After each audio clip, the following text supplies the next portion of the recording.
Getting chased out of a job stinks. I know from personal experience. Hey everyone, it's Emily, the Career Catalyst here, with my nice little background today of beautiful Lake Toya in northern Japan.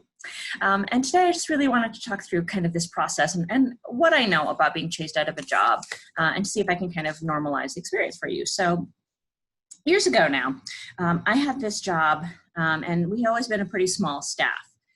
But then at one point, a layer was inserted kind of between me and the director. It was an assistant director position to whom I reported directly. And the relationship was really difficult just from the beginning. The person who got hired for the role was the kind of person who's just a really, really bad communicator. And so I was always really confused about kind of my role, what I was supposed to be doing, and where I was falling short. And one of the biggest problems for me was that the next level up person, the director, is a person who very, very much respects authority and hierarchy more than individual people. And so I wasn't really getting any assistance from that order.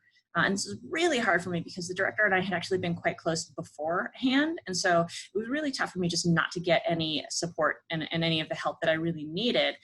And of course, I was the powerless one in this role. So the whole thing was just really, really difficult for me. And I began to feel, like I just couldn't possibly measure up. And part of it was I was always really, really confused. Like if you have a supervisor who's a bad communicator, which unfortunately is pretty common, you're just always going to be confused. So I never knew what was expected. I never knew what to do wrong or what I was doing wrong.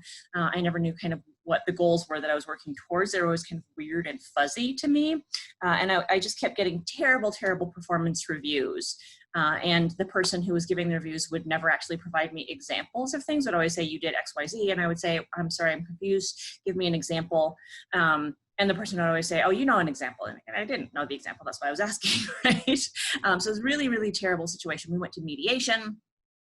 But of course, as is the case with a lot of people who are very poor communicators, this particular person was very unself-aware and wound up actually just straight up lying to the mediator. And so it actually told this story about something I had said that I had not actually said. And so the mediator, poor guy, at one point said to me, well, how would you feel if someone said that to you? And I said, well, I would feel shitty, which is why I wouldn't say it to anyone. So this is a horrible situation. And so I had a bunch of really bad performance reviews. Although that's not the feedback I was getting from the people who actually mattered to me, who were the students and the faculty with whom I was working kind of more directly. Anyway, at one point after all of this, I was eventually put on a performance improvement plan. And in my experience working with a lot of people over the years, people who are put on performance improvement plans are really essentially being set up to fail. They're being chased out of the job because there's just kind of no room for you to actually improve in most of those situations. Sometimes there's kind of a single issue that might be definitely an issue that you have, and you shouldn't take it the wrong way. If you just have kind of an issue that you really struggle with, that's fine. That's very normal and very human, but it needs to be a pretty measurable thing. So it needs to be something like you're on a performance improvement plan because you are consistently late, right? It needs to be something that's kind of measurable as opposed to just someone is punishing you for it. And I really see fairly often, not just in my case, but kind of across the board, that fairly often performance improvement plans are punitive. They're ways to kind of chase you out, make you feel bad, make you leave the role. And I definitely feel that that was the case in my particular situation here.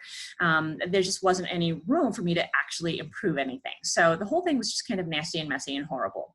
And I definitely don't want that to happen to you. And I've certainly known people over the years who've kind of been put on several performance improvement plans. But most typically what happens in the situation is, in fact, that the supervisor is just a bad communicator. And so it's really fuzzy and hard, and you just don't quite know how you're supposed to improve or what that's going to look like. And there'll be stuff spelled out, but it's just really hard to kind of figure out what that actually means. I, for instance, kept getting told that I needed to respect the position, even if I didn't like the person in it, which fundamentally makes no sense to me. How can I respect the position if the person in it is not worthy of my respect, right? I'm not going to blindly follow orders. That's not who I am. I've never been that. I am not cut from that cloth. I won't do it. I hope you won't either. And so, it was really tough and it was really challenging. And it was really a very painful experience, particularly because I had really been counting on that director to give me some kind of protection, to honor and respect me, and I wasn't getting it. And so when I finally got put on this performance improvement plan is when the penny dropped. I thought, there's no way I can get out of this, right? They're chasing me out. They don't like or respect me, and it's time for me to leave. I'm just going to take my skills elsewhere. And in my particular case, that was on my own. And I mentioned before that I actually applied for several other jobs, but I actually didn't want those jobs, so I kept not interviewing well. Kind of a note to myself, my wiser inner self was telling me that. But in most cases, a different job, a very different role, and maybe some very specific questions on the part of the interviewee, you, will get you into a better situation where you're just not getting that same kind of nutty, crazy message. You're not being gaslighted all the time. You're getting respected for your contributions.